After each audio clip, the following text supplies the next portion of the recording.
वसई विरार महानगरपालिकेची जाहिरात आलेली आहे आणि त्यात वैद्यकीय आरोग्य विभाग म्हणजे आरोग्य विभाग, मनपामधील आरोग्य विभाग, त्यात सगळ्यात महत्त्वाचं जे पद आहे MPW, त्याच्या जागा भरपूर आहेत. ओके. आता ह्या जागा ह्या परमनंट नाही, परमनंट पण निघतात. जे आता मी वाचणारे जे पद सांगणार ते परमनंट निघतात, परंतु या परमनंट नाहीत, या कंत्राटी आहेत. आता जॉईन करावं का नाही, तर ज्यांना आवश्यकता आहे नोकरीची त्याने जॉईन करावं आणि काम करत करत पार्ट टाईम अभ्यास करावा, यात काही डाऊट नाही. MPW स्टाफ नर्स या जागा आपल्या दृष्टीनं महत्त्वाच्या असून तुम्हाला आवश्यकता नोकरीची असेल तर करावं, कारण नोकरी लागल्यानंतर अभ्यास करायची तयारी असेल तर तुम्हाला उदरनिर्वाह करायला योग्य मिळेल. वसई विरारमधील जे असतील किंवा बाहेरील असतील त्यांना गरज आहे त्यांनी जॉईन करावा. ठीक आहे.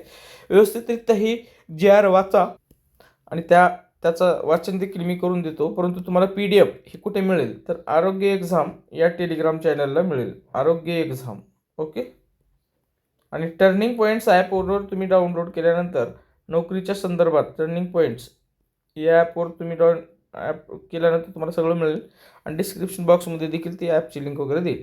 ठीक आहे. बघा आता नेमकं काय नाही सगळं मुद्दा वाचतो. जाहीर सूचना जे काय आहे ते हे 23 तारखेचं लेटर आहे. ओके. राष्ट्रीय नागरी आरोग्य अभियान व 15 वित्त आयोग आणि राष्ट्रीय क्षयरोग दूरीकरण कार्यक्रम NTEP. ओके. हे परीक्षेच्या दृष्टीनं महत्त्वाचं आहे बरं का. हे नाव जे आहे ना आता हे लक्षात ठेवायचे आहे, कारण ही परीक्षेला MPSCच्या परीक्षेला प्रश्न आला होता, तर आपल्या आरोग्य विभागालाही प्रश्न येईल. ओके. ठीक आहे. अंतर्गत ठोक मानधनावरील रिक्त पदे कंत्राटी पद्धतीने भरण्याबाबतचा असा JR आहे. हे 15 वित्त आयोग अंतर्गत भरती होणार आहे, ही एक लक्षात घ्या. ओके. कंत्राटी पद्धतीने 11 महिन्यासाठी होणार आहे. किती? या कालावधीसाठी प्रत्येक वेळेस 11 महिन्याची मुदतवाढ देत असतात ते, एक ही लक्षात घ्या. परंतु हे काय होत असते का आणि हे सांगू शकत नाही. ठीक आहे. कोणकोणत्या पदाची होणार आहे एक लक्षात घ्या. वैद्यकीय अधिकारी, बालरोग तज्ज्ञ, साथरोग तज्ज्ञ, शहर गुणवत्ता कार्यक्रम समन्वयक, MBBS पूर्ण वेळ आणि अर्धवेळ या संवर्गातील उमेदवारांचे थेट मुलाखती कोणत्या कालावधी दरम्यान 2 फेब्रुवारी 2026 ते 6 फेब्रुवारी 2026 रोजीपर्यंत वसई विरार महानगरपालिका मुख्य कार्यालय सामान्य परिषद कक्ष A विंग 7वा मजला यशवंतनगर विरार पश्चिम येथे सकाळी 11 ते दुपारी 3 वाजेपर्यंत घेण्यात येणार आहे. तसेच वैद्यकीय अधिकारी MBBS स्टाफ नर्स हे लक्षात घ्या. इथून स्टाफ नर्स स्त्री GNM स्त्रीचं. ओके. औषध निर्माता, फार्मासिस्ट, प्रयोगशाळा तंत्रज्ञ, कार्यक्रम सहाय्यक व बहुउद्देशीय आरोग्य सेवक हे ज्याच्यासाठी मुलं जास्त फॉर्म भरतात किंवा आतुरतेनं आपलं हे वाट बघत असतात ते या सर्व पदांच्या थेट मुलाखती न घेता, बघा परत एकदा, थेट मुलाखत न घेता म्हणजे इथं करप्शनचा विषय नाही, न घेता गुणांकन म्हणजे मेरिटवर राहणार आहे पद्धतीने पदभरतीची प्रक्रिया करण्यात येईल.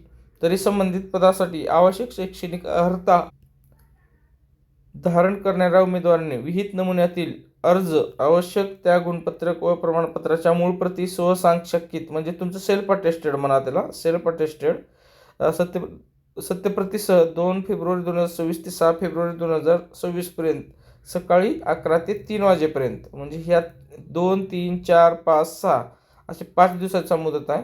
वसई विरार शहर महानगरपालिका मुख्य कार्यालय या ठिकाणी म्हणजे टप्पा दिलेला आहे. टपालाने कुरिअरने सादर करण्यात यावे. आता जेणे आउट ऑफ वसई विरार आहे, प्रत्यक्ष नाही जाणार असेल तर तुम्ही पोस्टानं पाठवून द्या. पण पोस्टानं पाठवायचं असेल तर ते लवकर करा, आज किंवा उद्या ते सगळं रेडी करून घ्या आणि त्यांना ते पाठवून द्या. दिलेल्या मुदतीनंतर प्राप्त होणाऱ्या अर्जाचा विचार केला जाणार नाही. टपालाने कुरिअरने सादर करण्यात आलेले अर्ज विहित कालावधीत या कार्यालयात पोहोचतील याची दक्षता घ्यावी.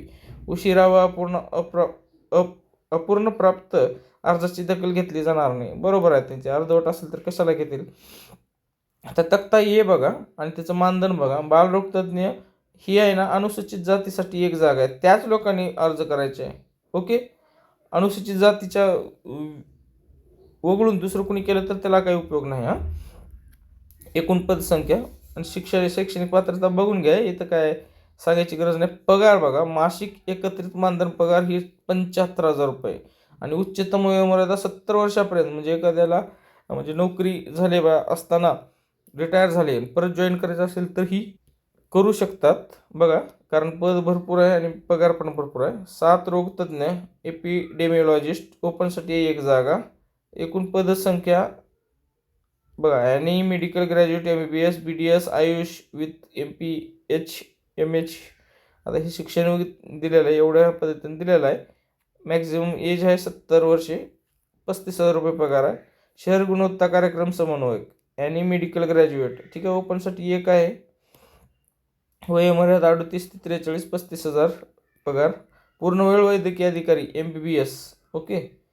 आता SC, विजा अ, भजक, भजड, EWS आणि खुला यांच्यासाठी जागा आहेत. असे एकूण 10 जागा आहेत. MBBS पाहिजे, ओके. MCA रजिस्ट्रेशन पाहिजे, MMS रजिस्ट्रेशन पाहिजे किंवा कोणतं ते दोन्हीपैकी एक. मॅक्झिमम वय 70 वर्षे, पगार 75,000 रुपये, ओके. त्यानंतर अर्धवेळ वैद्यकीय अधिकारी MBBS, पगार आहेत 30,000 रुपये. बिंदू नामावली लागू नाही, ठीक आहे, म्हणजे कोणालाही घेतलं जाईल. 19 जागा आहेत. MBBS विथ MCA रजिस्ट्रेशन, उच्चतम वयोमर्यादा 70 वर्ष, ठीक आहे. हे बघून घ्या तुम्ही. आपले विद्यार्थी ह्यासाठी नाही येत आहे, हे डॉक्टर लोक आहेत. आता इथं पाहायचं आपल्याला व्यवस्थितरित्या, हे बघायचं आपल्याला. पगार चांगला आहे इथं, ओके. हे जे स्टाफ नर्स GNM, ओके. अनुसूचित जाती SC साठी 1, अनुसूचित जमाती 1, विजा 1, EWS 3, म्हणजे एकूण 6 जागा आहेत. GNM बेसिक नर्सिंग पाहिजे. GNM किंवा BSc नर्सिंग महाराष्ट्र नर्सिंग कौन्सिलची नोंदणी आवश्यक, म्हणजे तुमचं रजिस्ट्रेशन राहतं ना, GNM झालं त्यांना रजिस्ट्रेशन आवश्यक. खुला 38 वर्षे जास्तीत जास्त आणि राखीव 43 वर्षे. पगार ही 34,800 तुम्हाला मिळणार, ओके. शासनाचे 20,000 आणि मनपाचे 14,800, एकदम म्हणजे पगार ठीक आहे, ओके. स्टाफ नर्स GNM, आता हे 15 आता इथं कसं म्हणले बघा. स्टाफ नर्स GNM स्त्री 15 वित्त आयोग, विज अ, भजक, SEBC 5, EWS 5, असे 12 जागा आहेत. GNM BSc nursing Maharashtra nursing कौन्सिलची नोंदणी आवश्यक. मॅक्झिमम वय ओपन 38, राखीव 43, पगार 20,000. आता हे नेमकं कसं आहे हे मला माहिती नाही, परंतु फॉर्म भरल्यानंतर तिथे तुम्हाला समजून येईल. NUHच्या अंतर्गत, नॅशनल अर्बन हेल्थ मिशन अंतर्गत ही भरती आहे आणि ही 15 वित्त अंतर्गत. जिथं 15 वित्त अंतर्गत आहे तिथं पगार कमी आहे. औषध निर्माता, ओके. फार्मासिस्ट बघा. राष्ट्रीय क्षयरोग दूरीकरण कार्यक्रम, ओके. औषध निर्माता नॅशनल अर्बन हेल्थ मिशन, ठीक आहे. EWS ती एकच आहे. फॉर्म भरा EWSला. ओपनचे 38, राखीव 43, 20,800 पगार आहे. NUHM अंतर्गत. औषध निर्माता राष्ट्रीय क्षयरोग दूरीकरण कार्यक्रम या अंतर्गत ओपनसाठी एक आहे. D pharmacy, B pharmacy with registration ते कंपल्सरीच राहते. वय 38 आणि राखीवसाठी 43, 17,000 पगार आहे. त्यानंतर प्रयोगशाळा तंत्रज्ञ ह्याची पगार एकदम म्हणजे ही आहे ना, ही पोस्ट रिअलमध्ये चांगली आहे फुल लागल्यानंतर. EWS 1, खुला 1, असे 3 जागा आहेत. BSc with DMLT, okay. खुला 38, राखीव 43, 18,700. आता ही जी आहे कार्यक्रम सहाय्यक, खुला विद्यापीठाची कोणत्याही शाखेतील पदवी परीक्षा उत्तीर्ण, शासन मान्य संस्थेची मराठी व इंग्रजी टकलेंडाची, हे बघा, म्हणजे तुम्हाला टायपिंग सर्टिफिकेट पाहिजे मराठी आणि इंग्रजी टकले 30, ओके. आणि ग्रॅज्युएशन पदवी प्लस मराठी इंग्रजी टायपिंग. 38 वय खुलासाठी, राखीवसाठी 43, कारण इतर राखीव देखील अर्ज करू शकतो. आणि बघा इथं 18,000 रुपये पगार आहे. ही सगळ्यात जास्त जागा आहेत बहुउद्देशीय MPW आरोग्यसेवक, ओके. पण इथं ना फॉर्म कमी काय येतील आता मीच नाही सांगतो. आरोग्यसेवक बहुउद्देशीय पुरुष 15 वित्त आयोग अंतर्गत. हे तुम्ही कास्ट वाईज जागा बघून घ्या, मी सांगणार नाही एवढं, आता सांगत बसणार नाही. 37 जागा आहेत. 12वी सायन्स शाखेचा उत्तीर्ण असणे आवश्यक, एक तर 12वी पाहिजे. त्यानंतर पॅरामेडिकल बेसिस ट्रेनिंग कोर्स एक पाहिजे किंवा सॅनिटरी इन्स्पेक्टर कोर्स उत्तीर्ण आवश्यकता. ह्या 2 गोष्टी असलेले विद्यार्थी त्या मानानं कमी आहेत. त्यामुळे इथं ज्यांना गरज आहे त्यांनी फॉर्म भरावं. नोकरीची गरज आहे, परंतु फॉर्म भरत असताना अभ्यास करणार असाल हे डोक्यात फिट करा, कारण कंत्राटीवर तुमचं आयुष्य जगणार नाही, उदरनिर्वाह होणार नाही. म्हणजे आता मनपा आहे तिथं कसं काय उदरनिर्वाह होईल. माझा उद्देश एकच आहे की तुम्ही जर केले सार्वजनिक आरोग्यामध्ये तुमची नोकरी देखील लावू शकता. पण गरज नोकरीची आहे आणि आसपास राहत आहे किंवा दूर बी राहत आहे, नोकरीची गरज आहे, त्यांनी जॉईन केलं काही अडचण नाही. आणि पुढे दिलेल्या बहुउद्देशीय आरोग्य सेवक MPW या कामाचा अनुभव असल्यास प्राधान्य. हे लागू होणारच नाही, कारण सॅनिटरी इन्स्पेक्टर कशाला नोकऱ्या करतील. ओके. खुला 38 आणि राखीव 43 वर्ष, 18,000 पगार आहे. बघा, राष्ट्रीय नागरी आरोग्य अभियान अंतर्गत वसई विरार महानगरपालिका रिक्त पदाच्या कंत्राटी भरतीच्या अनुषंगाने मार्गदर्शक सूचनानुसार राष्ट्रीय आरोग्य अभियान अंतर्गत प्रकल्प अंमलबजावणी आराखड्यानुसार मंजूर पदापैकी रिक्त पदे भरण्याकरता जाहिरात वसई विरार महानगर, हे बघा, ही वेबसाईट आहे, प्रसिद्ध करण्यात आलेली आहे. वयोमर्यादा वगैरे काय ते दिलेलं आहे, वाचून घ्या तुम्ही ते. अर्ज भरण्याच्या शेवटच्या दिनांकास उमेदवाराची वय जाहिरातीत विहित केलेल्या वयोमर्यादित असणे आवश्यक आहे. ओके. अर्ज भरण्याबाबत त्यांनी सगळं फॉर्म दिलेलं आहे बरं का. उमेदवाराने स्वतःचे पूर्ण नाव, माध्यमिक शाळा प्रमाणपत्राच्या चुकणे नोंदवावे. प्रमाणेच जी तुमचं सर्टिफिकेट आहे त्याप्रमाणे अर्जासोबत माध्यमिक शाळा परीक्षा प्रमाणपत्राची प्रत जोडावी. जे डॉक्युमेंट्स आहेत ते सगळं जोडायचं. इमानी इतबार या माध्यमिक शाळा परीक्षा प्रमाणपत्रामध्ये नमूद जन्मतारीख अर्जात करावी. जाहिरात प्रसिद्ध केलेल्या दिनांकापर्यंत असणारी उमेदवाराची वय, दिवस, महिने व वर्ष अचूक नोंदवावे. जाहिरात प्रसिद्ध केलेल्या दिनांकापर्यंत म्हणजे आज कधी, ही किती तारखेला, 23 तारखेपर्यंत व्यवस्थितरित्या दिवस, महिना, वर्ष बघायचा. कॅल्क्युलेटर घ्या, एज कॅल्क्युलेटर. अर्ज करीत असणारी अर्जदार विवाहित असल्यास विवाह नोंदणी, मॅरेज सर्टिफिकेट द्यावं लागेल तुम्हाला. अर्जामध्ये उमेदवाराने स्वतःच्या वैध ईमेल आय डी आणि पर्यायी ईमेल आय डी, हे बघा, स्वतःचा ईमेल आय डी बदलूच नका, मी सांगतोय. नोकरी लागेपर्यंत नाही, नोकरी लागल्यानंतरही. त्यानंतर मोबाईल नंबर बदलायचा नाही. कायमस्वरूपी ह्या 2 गोष्टी ठेवायच्या आहे. आणि एक ईमेल आय डी असा द्या की तो देखील बदलणार नाही. 2 अचूक नमूद करणे बंधनकारक आहे. पात्र उमेदवारांची यादी महानगरपालिकेच्या संकेतस्थळावर प्रसिद्ध करण्यात येईल. उमेदवारांना आपला जातीचा तपशील अचूकपणे नमूद करावे. अर्ज आपला सध्याचा पत्ता व कायमस्वरूपी पत्ता अर्जामध्ये नमूद करावा. ओके. अर्ज करण्याच्या अनुषंगाने शैक्षणिक, ही सूचना येतात. शैक्षणिक अर्थ व सविस्तर व अचूक तपशील नोंद करावा. अर्ज सादर करावयाच्या शेवटच्या तारखेला उमेदवाराकडे जाहिरातीमध्ये नमूद केली शैक्षणिक अर्हता असणे आवश्यक आहे. ठीक आहे. हे पात्रता वगैरे पाहिजे. अर्ज भरत असताना अंतिम वर्षात मिळाले गुण व गुणांची टक्केवारी अचूकपणे नमूद करावी. ग्रेड अथवा अन्य श्रेणी नमूद न करता गुण व गुणांची टक्केवारी नमूद करणे आवश्यक आहे. ठीक आहे. आता टक्केवारी करायची आहे, ते काही इश्यू आला तर ते तिथं बघा तुम्ही. उमेदवारांनी फॉर्ममध्ये नमूद केलेल्या माहितीनुसार अर्ज छाननी करण्यात येईल. पात्र उमेदवारांनी नियुक्तीच्या दरम्यान आवश्यक शैक्षणिक अर्हतेची मूळ गुणपत्र किंवा प्रमाणपत्र सादर न केल्यास सदरील उमेदवारांना अपात्र ठरेल. मग नसेल तर कसं काय घेतील ते. ओके. हे देतीलच ते. पदाकरता आवश्यक शैक्षणिक अर्हता, पात्रता ही शासकीय मान्यता प्राप्त शैक्षणिक संस्था, विद्यापीठातून प्राप्त केलेली असणे आवश्यक आहे. EWS संदर्भात बघा, उमेदवाराक शासन निर्णय, शासन प्रशासन विभाग ह्या दरम्यान विहित केलेल्या प्रमाणपत्र, EWS चं प्रमाणपत्र कधीचं पाहिजे ते दिलेले आहे.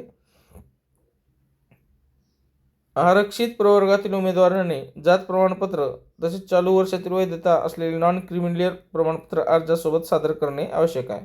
बघा, ज्याला रिझर्वेशन आहे चालू वर्षातील त्यांना नॉन क्रिमिनल काढायचं आहे. क्लिअर कट लक्षात असू द्या. अनुभव, शैक्षणिक अर्हता व आवश्यक अतिरिक्त शैक्षणिक अर्हता केल्यानंतरचा फक्त शासकीय, निमशासकीय, खाजगी संस्थेचा अनुभव ग्राह्य धरण्यात येईल. त्यानुसार शैक्षणिक अर्हता धारण करण्यापूर्वीच्या अनुभवाची नोंद करण्यात येऊ नये. त्या अनुभवाची परिगणना करण्यात येणार नाही. शिक्षण झाल्यानंतरचा अनुभव घेतला जाईल. अनुभवाचा तपशील नमूद करीत असताना ज्या शासकीय, निमशासकीय, खाजगी संस्थेचे अनुभव प्रमाणपत्र प्राप्त आहे अशा शासकीय, निमशासकीय व खाजगी संस्थेचा तपशील फॉर्ममध्ये नमूद करावा. अनुभव प्रमाणपत्र नसल्यास सदरचा अनुभव ग्राह्य धरण्यात येणार नाही. अनुभव प्रमाणपत्रामध्ये अनुभवाचा कालावधी सुस्पष्टपणे नमूद करावा. अनुभव प्रमाणपत्रामध्ये तपशील नमूद करताना दिनांक व कार्यमुक्तीचा दिनांक अचूकपणे नमूद करावा. सदर कालावधी अनुभव प्रमाणपत्रानुसारच नोंदवण्याची दक्षता घ्यावी. यामध्ये तफावत आढळल्यास सदर प्रमाणपत्र अवैध ठरवण्यात येईल. ज्या पदाकरता अर्ज केला आहे त्या पदाकरता आवश्यक असलेला अनुभवच ग्राह्य धरण्यात येईल. या व्यतिरिक्त इतर अनुभव असल्यास याचा अनुभव विचारात घेतला जाणार नाही. हिंट म्हणजे जे काय तुमचं एक्सपिरियन्स आहे त्या संदर्भात आहे. लहान कुटुंबाचं प्रमाणपत्र ते दिलेलंच आहे. ठीक आहे. निवड प्रक्रिया, सदर भरतीच्या अनुषंगाने प्राप्त होणाऱ्या उमेदवारांच्या अर्थामधील गुणवत्तेनुसार गुणांकन पद्धतीने निवड प्रक्रिया राबविण्यात येईल. या संदर्भात सर्व अधिकार अध्यक्ष निवड समिती यांच्याकडे राखून असेल. उमेदवाराची निवड करायची असल्यास शासनाच्या मार्गदर्शक सूचनानुसार गठीत करण्यात आलेल्या समिती यांच्या मान्यतेने ओके अभियान संचालक काय याप्रमाणे रोजीपत्रानुसार निकष लावून एकास 3 एकास 5 उमेदवारांची निवड गुणांकन पद्धतीने करण्यात येईल. उमेदवार निवडताना उमेदवाराचे गुणांकन, पदविका, परीक्षेतील अंतिम वर्षाची गुण, अतिरिक्त अर्हता विचारात घेऊन खालीलप्रमाणे करण्यात येईल. कशी निवड केली जाईल बघा. थेट मुलाखती, अतिविशेष तज्ज्ञ, विशेष तज्ज्ञ, वैद्यक, MBBS यांची ही पदे मुलाखती घेऊन भरण्याकरता खालील गुणांकन पद्धतीचा अवलंब करण्यात येईल. GK, research and academic knowledge, leadership quality, हे एवढं घेतलं जाईल ते वरच्यासाठी. ठीक आहे. उपरोक्त थेट मुलाखतीमध्ये पदाव्यतिरिक्त इतर सर्व पदाकरता गुणांकन पद्धतीनुसार निवड प्रक्रिया खालीलप्रमाणे राहील. आता MPW वगैरे काही आहे का बघू आपण. हो, हे बघा. पदासाठी आवश्यक क्वालिफिकेशन मधील गुण, अंतिम वर्षाच्या गुणांच्या त्याचे काय अधिकतम गुण 50 गुण, मिळालेले एकूण गुणांच्या टक्केवारीचे 50 प्रमाणे प्रपोर्शन काढावे. उदाहरणार्थ 60% गुण प्राप्त असल्यास त्याचे 50% प्रमाणे 60 गुणिले 50 भागिले 100 असे 30 तुमचे गुण होतील एकूण. 100 पैकी 100 असतील. ओके, तर तुम्हाला किती मार्क मिळाले. 100 पैकी 100 गुणिले 50 भागिले 100, तर तुम्हाला 50 पैकी 50 गुण मिळाले. म्हणजे जर तुम्हाला टक्केवारी 80 असतील, ओके, तर तुम्हाला किती 40% मिळतील. ही क्लिअर कट घ्या. अशा प्रकारे गुण काढतील. पदासाठी आवश्यक शैक्षणिक अर्हतेपेक्षा अधिक शैक्षणिक अर्हता असल्यास संबंधित विषयामध्येच अधिकची शैक्षणिक अर्हता असल्यास विचारात घ्यावी. अधिकतम गुण 20 गुण द्यावेत. तुमचं जास्त त्याच्यामध्ये जर जास्त शिक्षण असेल तर 20 गुण. मिळालेल्या एकूण गुणांच्या टक्केवारीच्या 20 प्रमाणे प्रपोर्शन काढावे. उदाहरणार्थ स्टाफ नर्स पदाची आवश्यक शैक्षणिक अर्हता पूर्ण करून अतिरिक्त BSc नर्सिंग ही शैक्षणिक अर्हता पूर्ण केलेल्या उमेदवाराने अर्ज केला असल्यास उमेदवारास BScच्या अंतिम वर्षात 60% गुण प्राप्त असल्यास त्याचे 20% प्रमाणे म्हणजे 60 गुणिले 20 असे 12 गुण होतील. जर तुम्हाला 80 असतील 16 गुण होतील. म्हणजे GNM प्लस BSc नर्सिंग असणाऱ्याला जास्त गुण मिळतील. संबंधित पदाशी निगडीत अनुभव प्रत्येक 1 वर्षासाठी 6 गुण. म्हणजे तुम्ही जिथं आता हॉस्पिटलला करत असाल तिथलं एक लेटर घ्या. ओके, ती लेटर घ्या आणि तिथं जमा करा. आता काही वसतिगृहामधले असतील की ते दुसरीकडे गेले असतील, तिथलं लेटर घ्या. जर समजा एका हॉस्पिटलमधून दुसऱ्या हॉस्पिटलला गेले असेल तर तिथलं जॉईनिंग आणि सोडलेला असं लेटर वगैरे घ्या. कारण खाजगी असा शब्द उल्लेख केलेला आहे, पण तुम्ही एकदा वाचून घ्या व्यवस्थितरित्या. ओके, प्रत्येक 1 वर्षाच्या अनुभवासाठी काय 6 गुण, जास्तीत जास्त 30 गुण असे एकूण 100 गुणांचे मार्क केलेला आहे. ओके, पुढे म्हणलेलं आहे हे पत्राद्वारे प्राप्त सूचनानुसार गुणांकन पद्धतीने पात्र उमेदवाराची नियुक्ती केली जाईल. मेरिटनुसारच केली जाईल. गुणानुक्रमानुसार निवड करताना उमेदवारांची प्रवर्गनिहाय गुणवत्ता यादी, गुणांकन यादी लिस्ट तयार करण्यात येणार असून त्यानुसार उमेदवारांना नियुक्त आदेश, ईमेल, दूरध्वनीवर कळविण्यात येईल. तुम्हाला संपर्क केला जाईल. गुणांकन यादी तयार केल्यानंतर 2 किंवा त्यापेक्षा जास्त उमेदवारांना समान गुण असल्यास ज्या उमेदवाराचे वय जास्त आहे अशा उमेदवारास प्राधान्य देण्यात येईल. ठीक आहे, मार्क सारखे पडले तर वय घेतलं जाईल. ते त्या पुढच्या बाबी राहिले. गुणांकन पद्धतीनुसार भरण्यात येणाऱ्या पदाकरता कोणत्याही प्रकारची मुलाखत घेण्यात येणार नाही. ठीक आहे, इंटरव्ह्यू नाही. सर्वसाधारण सूचना काय म्हणजे देऊन भेट द्या. ठीक आहे, वेबसाईटवर भेट द्या. हे बघा, बहुउद्देशीय आरोग्य सेवक MPW अधीन राहून नेमणुका करण्यात येईल. ह्या आरोग्य निरीक्षक प्रमाणपत्र ही जी GR आहे ह्या GRच्या अधीन राहून नेमणूक करण्यात येईल. ओके, हे 11 महिन्यासाठी तुमची निवड असेल. ठीक आहे, ते काय पत्र सर्व मानधन एकत्रित ठोक मानधन आहे. पदाच्या संख्येत बदल, कमी जास्त पदांची संख्या महत्त्वाचं जे आहे तेच असणार.